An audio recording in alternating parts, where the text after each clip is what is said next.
Hello, California Tortilla. My name is Andrew Enriquez. I am a hot sauce enthusiast, and I am so excited to have the opportunity to interview for you as a saucemelier. I started for the first time eating hot peppers at jobs with my dad. He would work weekend jobs, handyman jobs, and there would always be somebody making carne asada. They'd throw the meat on the grill, nothing too fancy, room temp, some garlic salt, and there was always serranos and habaneros that would also throw on the grill. So I learned pretty early on to take my heat and to love it. A little bit of a challenge. People always ask, why would you do that to yourself? Why would you eat hot things on purpose, things that make you uncomfortable? And I think that's a bit of a philosophical question, to be honest. People who like hot sauces and hot foods are people who love life, who love new experiences. Either that or they just hate themselves so much that they want to punish themselves. But at any rate, the experience of eating hot foods brings people together. It's a little bit of a challenge sometimes. Maybe you're just looking to shake up the routine, to escape the bland. You want to try something new. It doesn't always have to be super hot. There's a very wide spectrum, a very wide scale. And that's what I was so excited to see when I went to my local California Tortilla in Dumfries, Virginia, which just reopened, and I saw the wall of flame. All right, come on out here, you walloping sauce bottle! Some worked better with what I had than not. I had gotten the California Screaming Burrito. What I will tell you is, next time I want to try multiple hot sauces, and you can tell I'm salivating a little bit right now, I'm going to go for a bowl instead of the wrap because it's easier to test the hot sauces. This was my first time in a California Tortilla. I think this actually gives me a little bit of an opportunity to have a fresh perspective and a fresh palate on all the offerings at CalTort. Now I know this is a very serious sort of thing, so I figure a French chef's hat, the toque, would be more appropriate, but pepperheads are people who love fun, and that's pretty much me.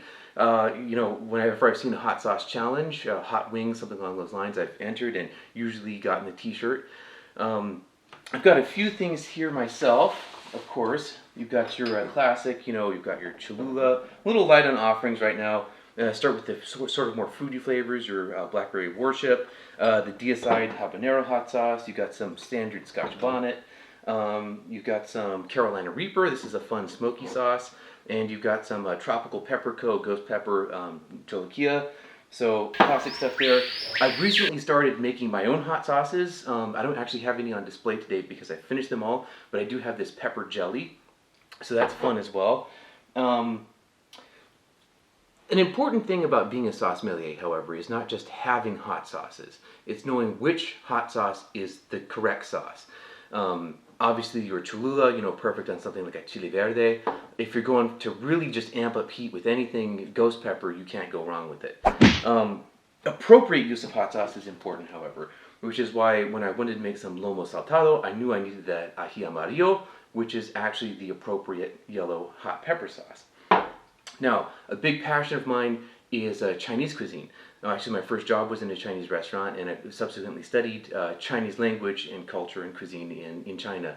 Sichuanese food, when you get it in the United States, typically it's just going to be crushed red pepper. When anybody who really knows their stuff knows that Sichuanese food needs to be made with the malahua, the numbing and hot peppercorn. Beautiful fragrance to it. It's both numbing and hot. And of course, any real Chinese food is also going to have a star anise flavor, which is a little bit of a black licorice flavor. So what we really see is how different people in different cultures have adapted their palates to their regional cuisines. Just imagine Korean food before the capsicum was introduced from Mesoamerica. Can you imagine Korean food without gochujang, without kimchi? Mao Zedong said in regards to Chinese cuisine, he said, 不辣不革命. Without hot, you can't have a communist revolution. So it's something that has penetrated so deeply, and it's something that actually originally meant to keep human beings away. Botanists believe that the capsicum pepper developed this hot and unpleasant characteristic to keep mammals from snacking on it as literal low-hanging fruit. So what does it attract? It attracts birds. Birds don't taste the heat because they don't have the amino acid reaction that we have, and so it doesn't bother them. The birds, eat the bright, attractive peppers, fly around, spread the seeds, and the capsicum spreads through nature just like it spread through human culture. But I'm so glad it has. Obviously, peppers are such a huge part of my life. I wouldn't eat that if I were you.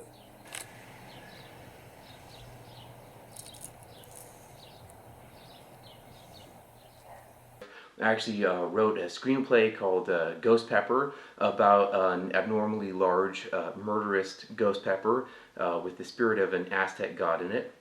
I have not completed the film yet, but I do have the creature made by Dee Dee Henry, a very talented artist friend of mine, who also created this work, which is titled The Water Chilies, at my request. Anyway, I don't know what else to say. Hot sauces have been such an integral part of my life over the years that I would really love to be able to have those conversations, to maybe try new things, share with people. Obviously, we're not here to prove anything, but you don't want Gordon Ramsay to be your Saucemelier.